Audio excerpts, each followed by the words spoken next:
ఈగలు ఉందంట.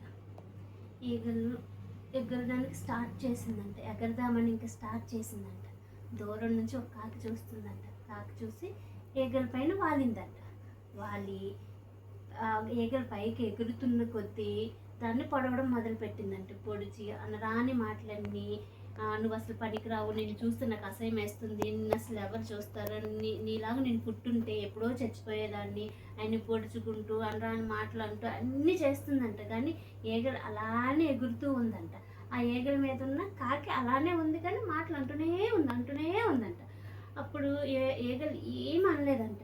ఎగిరి ఎగిరి ఎగిరి ఎగిరి చాలా చాలా చాలా చాలా ఎత్తుగా ఎగురుతుందంట.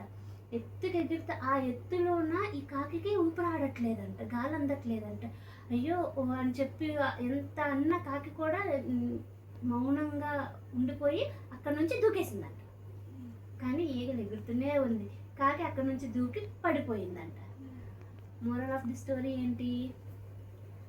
మన ఎదుగుదలని చూసి ఎవరు ఎన్ని మాటలాడినా వాళ్ళకి మనం సమాధానం ఎలా చెప్పాలనంటే ఇంకా ఇంకా ఇంకా ఇంకా ఎగురుతూ ఎత్తుకెదుగుతూ సమాధానాన్ని చెప్పాలి తప్ప నోటి మాటతో కాదు.